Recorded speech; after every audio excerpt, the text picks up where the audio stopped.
Hello student, आप सबका स्वागत है इस 12th ऑनलाइन क्लासेस में। स्टूडेंट, हम पढ़ रहे हैं एसपी यानी सेक्रेटरियल प्रैक्टिस, ये सब्जेक्ट। स्टूडेंट, हमने पिछले लेक्चर में चैप्टर नंबर 2 का पार्ट 3 जो था वो कंप्लीट कर दिया था। उसमें हमने देखा था कि प्रेफरेंस शेयर्स क्या होते हैं और प्रेफरेंस शेयर्स के हमने फीचर स्टडी किए थे। और आज के लेक्चर में हम देखने वाले हैं रिटेन अर्निंग और डिबेंचर्स। इसके बारे में आज हम स्टडी करने वाले हैं। Now let us start. Student, हमने पिछले लेक्चर में देखा कि प्रेफरेंस शेयर्स क्या होते हैं, प्रेफरेंस शेयर्स का मीनिंग क्या होता है और फिर फीचर्स भी स्टडी किए थे। आज हम देखेंगे रिटेन अर्निंग। अभी रिटेन अर्निंग क्या होता है? The business organisation are subject to variation in earning. It would be a view's decision to keep aside a part of earning during a period of high profit. जब company में high profit हो जाता है तो हम क्या करते हैं? कंपनी में जब हाई प्रॉफिट होने के बाद हम उसका थोड़ा सा हिस्सा साइड में रखते हैं और वो थोड़ा सा हिस्सा, प्रॉफिट का हिस्सा, हम रिजर्व फंड में साइड में रखते हैं। उसको ही हम कहेंगे retained earning. A product company does not distribute the earning profit on amount share holders. यानी कंपनी को जब सेम प्रॉफिट नहीं होता, जब कंपनी को प्रॉफिट होता है तो कंपनी थोड़ा सा प्रॉफिट साइड में रखना चाहती है, तो भी सैलरी को हम सारा का सारा पैसा तो यूज़ नहीं करते हैं। हम भी देखो, हम हमारी जो सैलरी होती है तो उसमें हमारा थोड़ा सा पैसा हम साइड में रखते हैं, सेफ साइड रखते हैं, क्योंकि फ्यूचर में कोई भी दिक्कतें आ सकती है। इसी वजह से हम थोड़ा सा पैसा साइड में रखते हैं। उसको ही हम कहेंगे रिटेन अर्निंग। अभी a part of profit is retained by company in the form of reserve fund.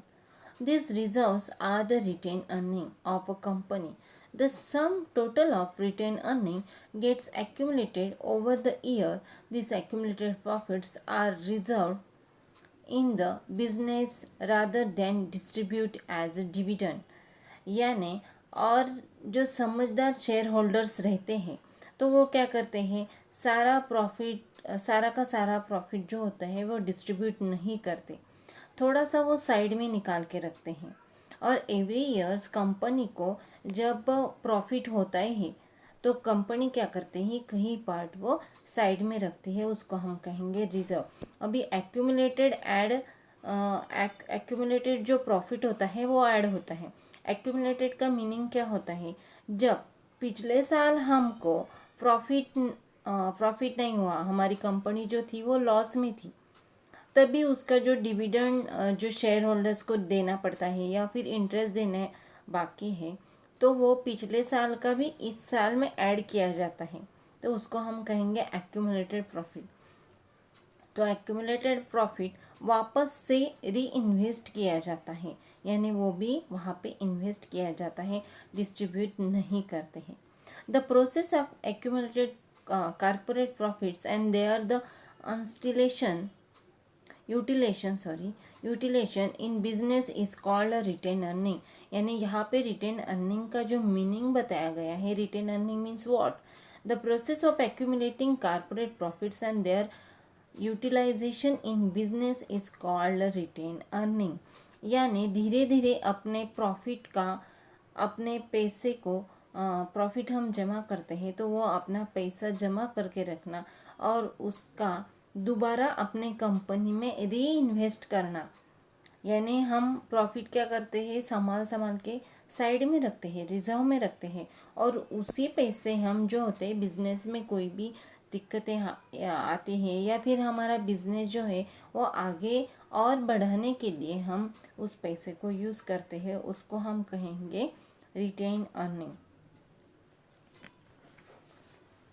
In simple word, a part of net profit which is not distributed to shareholders as a dividend is retained by company in the forms of reserve fund. company recovers its reserve into bonus shares capital and capitalize its profit. This capitalization of profit by issue of bonus shares is known as a plugging backs of profit or self-financing. Bonus share are issued free of cost to the existing equity shareholders out of the retained earning.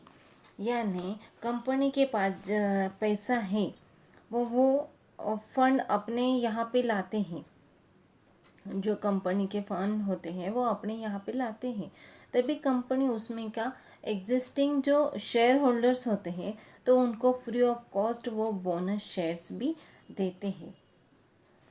तो अभी हम ये तो था retain earning का meaning. अब हम plugging backs में मीन्स क्या होते हैं, एग्जिस्टिंग शेयर होल्डर्स जो होते हैं उनको हम क्या करते हैं, वापस से उनको बोनस देते हैं या फिर फ्री ऑफ कॉस्ट उनको हम वो डिविडेंड या रिटेन अर्निंग देते हैं। आगे हम देखेंगे डिटर्मिनेंट्स ऑफ रिटेन अर्निंग। यहाँ रिटेन अर्निंग के कुछ डिटर्मिनेंट्स है, उसके बारे में हम स्टडी करेंगे। यहाँ फर्स्ट जो है total earning of company. If there is a simple profit, company can save and retain some part of profit.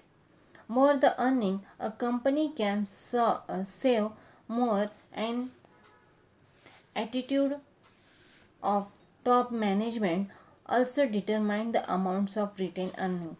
यानी यहाँ पे कितना प्रॉफिट हमने एम्पल प्रॉफिट जो होता है, यानी बहुत ज़्यादा प्रॉफिट। एम्पल प्रॉफिट का मीनिंग्स क्या होता है, बहुत ज़्यादा प्रॉफिट होता है तो कंपनी कई बार कई हिस्सा अपने पास जमा रखती है और रख सकती है, और जो थोड़ा बहुत जो हिस्सा होता है वो मैनेजमेंट का एटीट्यूड किस तरीके का है उस तरीके का वो रिटेन अर्निंग अपने पास रख सकते हैं। मैनेजमेंट का एटीट्यूड जब ब्रॉड माइंडेड हो, यानी उनको लगता है कि ये जो मनी है यानी ये रिटेन अर्निंग है वो हम कंपनी के यूज़ कर सकते हैं, तो वो ज़्यादा से ज़्यादा प्रॉफिट में का ज़्यादा से ज़्यादा हिस्सा वो साइड में रखते हैं।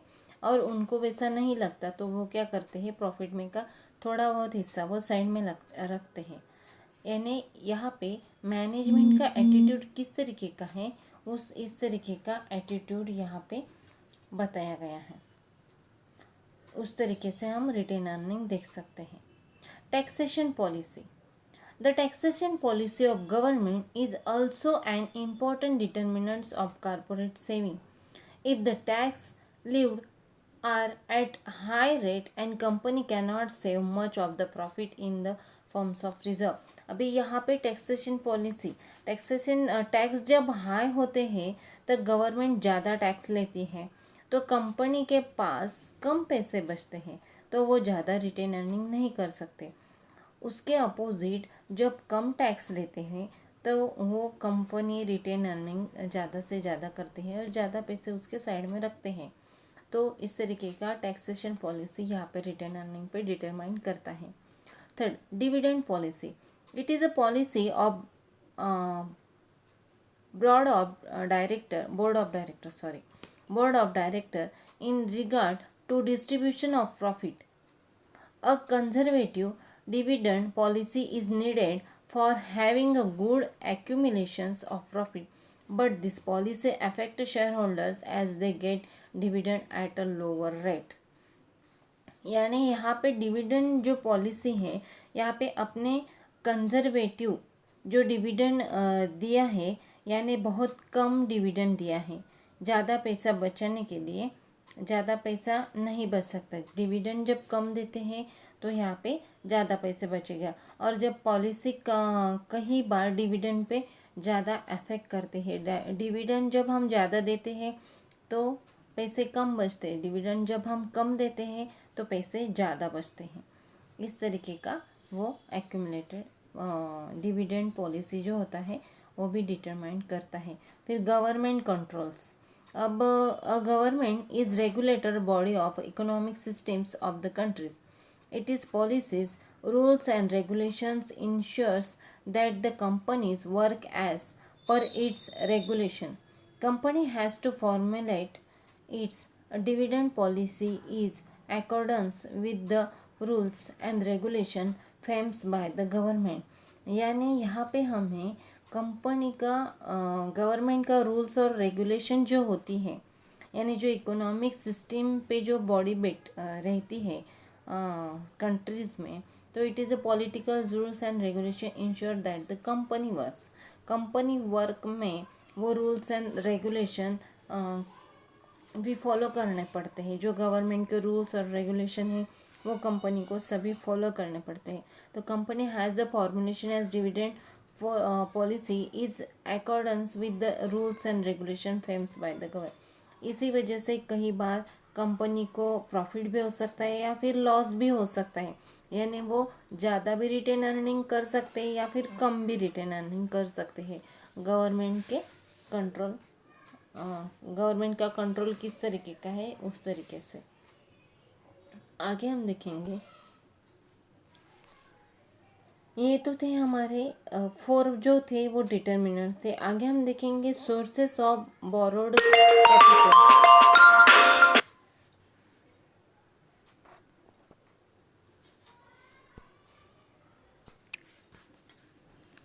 सोर्सेस ऑफ बोरोड कैपिटल, जो पैसा हम बाहर से लाते हैं उसको हम कहेंगे बोरोड कैपिटल. यानी कंपनी में जब हमारे इक्विटी शेयर होल्डर्स जो होते हैं वो अपना खुद का पैसा तो लगाते हैं पर वो कम पड़ता है कई बार कंपनी में, तो हमें बाहर से पैसा लेना पड़ता है.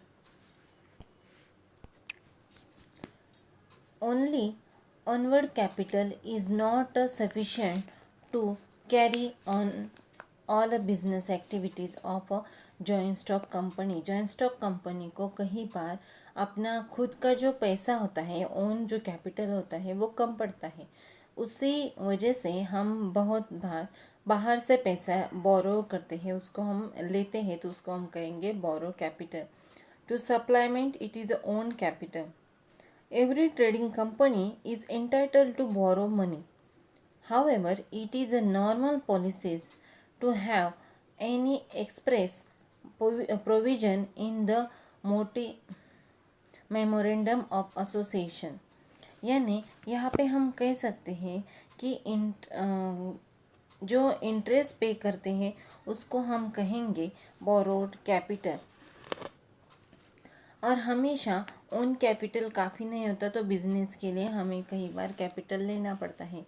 तभी हमें डिबेंचर्स लेने पड़ते हैं, कभी बॉन्ड्स लेने पड़ते हैं, या सब ये जो सब जो है वो बोरोड कैपिटल है.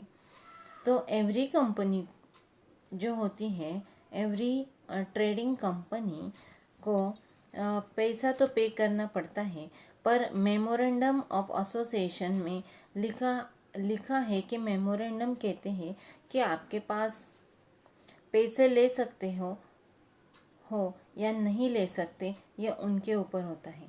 यानी यहाँ पे देखो क्या बोला है, memorandum authorities company to exercise the borrowing powers. There are the articles of association provides to as a how and by whom this power shall be exercised. यानी मेमोरेंडम एसोसिएशन अथॉरिटीज जो कहते हैं कि आप पैसा ले सकते हो या नहीं भी ले सकते हो, पर आर्टिकल्स क्या कहते हैं कि आप किससे और कैसे पैसा ले सकते हैं.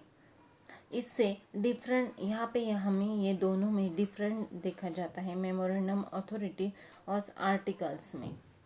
तो मेमोरेंडम्स में एक बड़ी मेमोरेंडम क्या होती है, तो एक बड़ी बुक होती है, और अथॉरिटीज़ क्या होती है या आर्टिकल्स क्या होता है वो एक छोटी बुक्स होती हैं. उन दोनों में ये डिफरेंस होता है. इन दोनों का ही डिफरेंट वहाँ पे लिखा जाता है. पैसा बाहर से लेने का जो हक होता है तो वो कैपिटल में भी आप शेयर्स शॉर्ट टर्म्स ले सकते हैं.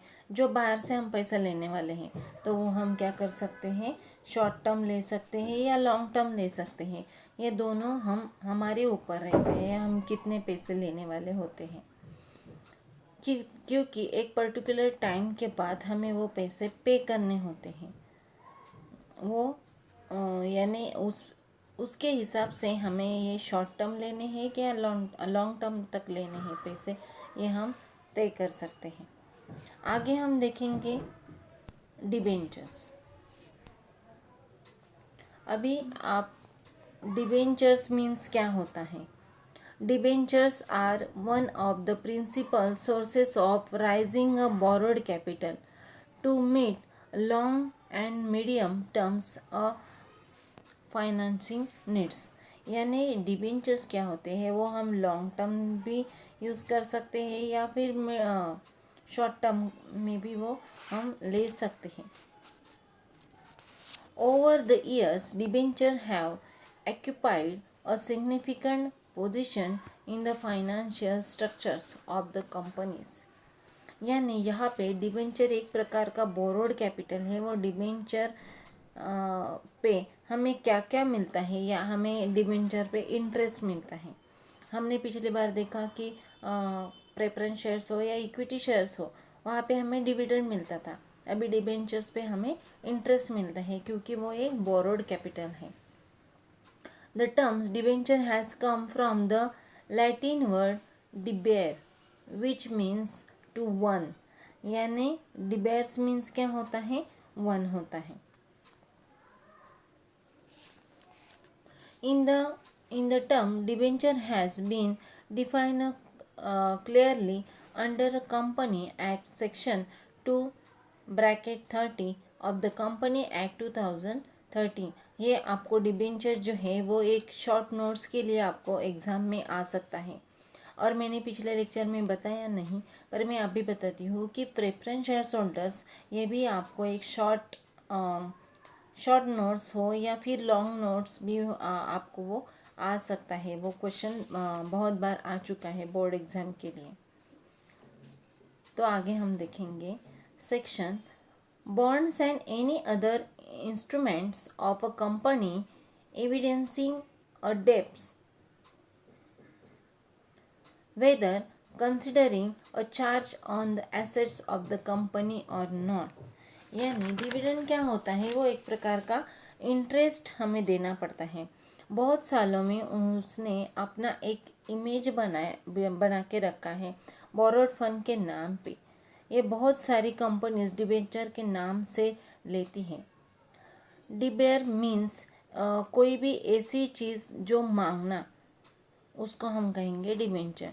उसका जो डेफिनेशन है वो हम देख सकते हैं। डिबेंचर मीन्स किसी भी तरह का बॉन्ड, किसी भी तरीके का स्टॉक। यहाँ पे उन्होंने बताया है, देखो, अंडर द एग्जिस्टिंग डेफिनेशन है debenture including a debenture stock. Debentures means documents which either create or acknowledge debts. Ordinary debenture constitutes a charge on some property of a company, but there may be a debenture without any such charge। यानी यहाँ पे किसी भी तरह का bond किया, किसी भी तरीके का स्टॉक या किसी भी तरीके का इंस्ट्रूमेंट जो किसी से उधार लिया है, उसको हम कहेंगे डिबेंचर। एविडेंसिंग मीन्स ये सबूत है, या तो ये जो भी है आपके डेब्ट्स होल्डर, डिबेंचर होल्डर्स होते हैं, उनको हम डिबेंचर सोल्ड किया है या फिर सोल्ड करते हैं। उन लोगों का अपने एसेट्स पर वो चार्ज लेते हैं या नहीं ले सकते, उनके ऊपर रहता है वो। डिबेंचर्स का कैसे होता है, जब कंपनी को जो डिबेंचर होल्डर्स होते हैं उनको इंटरेस्ट पे करना पड़ता है, आपका प्रॉफिट हो या ना हो, पर उनको वो डिबेंचर्स पे करने पड़ते हैं या इंटरेस्ट पे करने पड़ते हैं डिबेंचर्स होल्डर्स को। तभी आपको जो डिबेंचर होल्डर्स होते हैं उनको इंटरेस्ट पे करने के लिए आपको बहुत बार जो एसेट होती है, कंपनी की एसेट होती है, तो वो उनके नाम पर करनी पड़ती है। ये है debenture holder. Under the existing definition हमने अभी देखी, Palmer defines a debenture is an instrument under seals evidencing debts the essence of being the admissions of a independence, यानी ये उन्होंने यहाँ पे उन्होंने अपनी अपनी डेफिनेशन बताई है। डिबेंचर ये एक तरीके का क्या होता है, डेब्स होता है। वो डेब्स क्रिएट करता है। बहुत सारे केसेस में क्या करता है, अगर डिबेंचर होल्डर्स हो तो वो डिबेंचर होल्डर एसेट पे चार्ज पे करते हैं और बहुत सारे एसेट पे वो चार्ज नहीं पे करते। अगर कंपनी आपको पैसा नहीं दे सकती है तो कंपनी का एसेट वो पे करके या फिर बेच कर वो अपना चार्ज ले सकते हैं, या फिर जो भी चार्ज वो एसेट में पे किया देता है वो ले सकते हैं। अभी हम डिबेंचर के फीचर्स देखेंगे। यहाँ पे कुल मिलाकर 14 फीचर्स उन्होंने बताए हैं। फर्स्ट जो है वो promise. Debenture is a promise by a company that is over satisfy sum of money to holders of the debentures। यानी डिबेंचर ये एक तरीके का प्रॉमिस है, जो हमने पैसे लिए हैं तो हमें वो फ्यूचर में पे करने पड़ते हैं। तो वो डिबेंचर होल्डर्स को हमें हमको वो प्रॉमिस देना पड़ता है। फेस वैल्यू, अभी इक्विटी शेयर होल्डर्स की फेस वैल्यू हमने देखी कि वो 100 रुपीज़ के होते हैं। हमने प्रेफरेंस शेयर्स भी देखे, वो 1000 रुपीज़ के होते हैं। तभी डिबेंचर्स की भी जो फेस वैल्यू है वो 100 रुपीज़ यहाँ पे बताई गई है। Third, times of repayment. Debentures are issued which the due date states in the debenture certificate. The principal amounts of debenture is repaid in a maturity date। यानी यहाँ पे उन्होंने बताया है कि टाइम ऑफ प्रीपेमेंट, कोई भी डिबेंचर अगर इशू होता है तो उस ड्यू डेट को वो साथ में इशू करते हैं एक पर्टिकुलर टाइम पे। Period of repayment. Debenture have a period is repayment of debenture capital over the other climates of a company. यानी यहाँ पे जब एक पर्टिकुलर टाइम पे आपको अपने पैसे रीपेमेंट करने पड़ते हैं तो प्रिंसिपल अमाउंट है तो उसको हम क्या कहेंगे, मैच्योरिटी। और प्रायोरिटी ऑफ रीपेमेंट यानी जितने भी लोग हैं उनको हमें फर्स्ट प्रायोरिटी देनी पड़ती है डिबेंचर पे करने के लिए, उसको रीपेमेंट करने के लिए। 5 हम देखेंगे एश्योर्स ऑफ रीपेमेंट्स, यानी debenture constitution a long term debts, they carry on insure of repayments on the day। यानी डिबेंचर्स क्या होते हैं, लॉन्ग टर्म तक हमें यूज़ कर सकते हैं डिबेंचर। तो डेब्स हमेशा लॉन्ग टर्म के लिए ये हम देख सकते हैं। आगे हम देखेंगे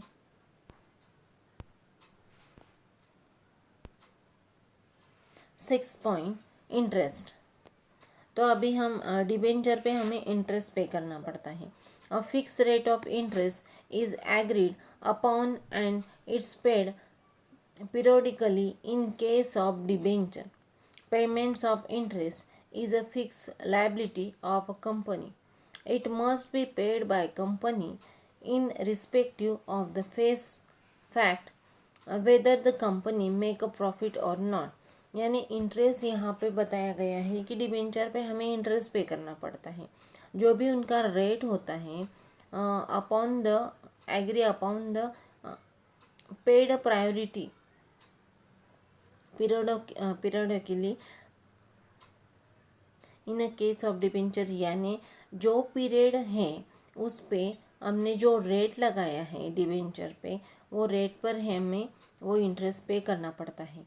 payment of interest in a fix liability of a company. ये क्या होता है, इंटरेस्ट क्या होता है, वो एक प्रकार की लायबिलिटी होती है कंपनी के। It must be paid by company in respective of the fact. यानी ये इन रिस्पेक्टिव फैक्ट है वेदर द कंपनी, आपको प्रॉफिट हो या ना हो, आपकी कंपनी किस तरीके से चल रही है, आपको प्रॉफिट नहीं हुआ तो भी आपको डिबेंचर होल्डर्स को वो इंटरेस्ट देने ही पड़ते हैं, क्योंकि हमने उनसे पैसे लिए हैं हमारी कंपनी चलाने के लिए, उसी वजह से। 7 पार्टीज टू डिबेंचर। फर्स्ट यहाँ पे ABC उन्होंने सब पॉइंट बताए हैं। Company, this is the entry which the borrow money. अभी यहाँ पे हमने बताया है कि कंपनी ये तो है वो एंटाइटी होती है, एंटाइटी वो बोरोड मनी के लिए भी एंटाइटी होती हैं। be trustees. A company has to appoint a debenture trustor if is the offering the debentures to more than the 500 peoples. यानी अगर 500 से ज़्यादा लोग के लिए आप डेप्स इशू करते हो तो आपको ट्रस्टी अपॉइंट करना पड़ता है यहाँ पे। और कंपनी किसी भी डिबेंचर होल्डर्स से ही वो क्या करती है, डेप्स या फिर डील करती है। और कंपनी जब कोई भी एग्रीमेंट करती है तो उसको the company make an agreement with a trustee, it is known as a trust deed. तो उसको क्या कहेंगे हम, ट्रस्ट डीड कह सकते हैं।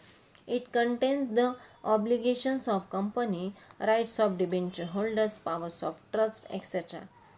अभी सी देखेंगे हम। Debenture holder, these are the parties who provide loans and receive a debenture certificate is है। जो भी लोन लेते हैं तो उसको डिबेंचर होल्डर्स को वो सर्टिफिकेट मिलता है। जब ट्रस्टी डीड बोलता है तो तब सभी अपने सब लिया रखता है, कौन कौन से राइट्स होते हैं तो वो डिबेंचर्स ट्रस्टी के सभी होते हैं। और डेब्स खरीदते हैं तो उनको हम क्या करते हैं, डिबेंचर होल्डर्स कह सकते हैं। 8.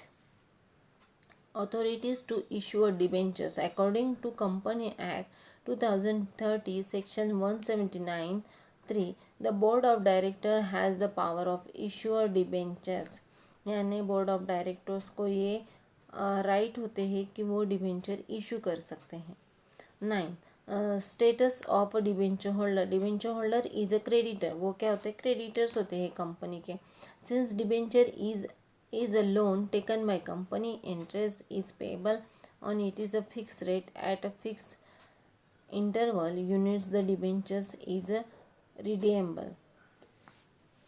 यानी यहाँ पे हम कह सकते हैं कि जो बोर्ड ऑफ डायरेक्टर होते हैं उनको ही अथॉरिटी और डिबेंचर्स को इशू करने की होती है। और डिबेंचर होल्डर क्रेडिटर्स भी होते हैं कंपनी के। डिबेंचर्स वो एक तरीके का लोन होता है जो कंपनी ने लिया है, तो वो कहीं ना कभी उनको पे करना है, तो फिक्स रेट पर वो इंटरेस्ट मिलना ही चाहिए उस डिबेंचर होल्डर्स को। तो पर्टिकुलर टाइम पीरियड के बाद वो डिबेंचर्स होल्डर्स रिडेम्बल्स किए जाते हैं, वापस से वो दे दिए जाता है। No voting rights according to section 71(2) of the Companies Act 2030, no company shall issue any debentures carrying any voting rights। यानी उनको वोटिंग राइट्स नहीं होते हैं, या फिर debenture holder has no rights to vote at general meeting of a company. Company की जो भी जनरल मीटिंग होती है तभी कंपनी को या डिबेंचर होल्डर्स को कोई भी राइट नहीं होता, या फिर वो कोई भी मीटिंग पे पार्टिसिपेट नहीं हो सकते। 11. Security, debentures are generally secured by a fix or floating charges on the asset of a company. वो फिक्स रेट होता है उनका और फिर वो floating charge. If a company is not a position to make a payment of interest or repayment of capital, the debenture holder can sell off a charge property. यानी जब company को interest पे करना या फिर रीपेमेंट करना possible नहीं होता तो शेयर होल्डर डिबेंचर होल्डर्स क्या करते हैं, तो वो उनकी जो एसेट्स होते हैं वो पे करके या फिर जो भी प्रॉपर्टी होते हैं वो क्या करते हैं, फिर सेल ऑफ कर देते हैं और फिर उससे वो recover their money. 12. Issue, debentures can be issued by both private company and public limited company. Debentures holders क्या करते हैं, वो दो टाइप के होते हैं, वो डिबेंचर इशू करते हैं प्राइवेट कंपनी और public limited company. Listing, debenture must be listed with at least one recognise stock exchange. उनको वो लिस्ट अपने डिबेंचर पे वो रख सकते हैं, डिबेंचर होल्डर्स खरीद सकते हैं अपने ज़िम्मे, अपने वो बलबूते पे। Transferability, debentures can be easily transferred through the instruments of a transfer. वो कहीं भी ट्रांसफ़र कर सकते हैं इंस्ट्रूमेंट। तो दोस्तों आज हमने देखा कि डिबेंचर्स क्या होते हैं या फिर रिटेन अर्निंग क्या क्या होते हैं, वो हमने देखा। ये सब का आज हमने स्टडी किया। अगले लेक्चर में हम आगे देखेंगे। अभी के लिए धन्यवाद।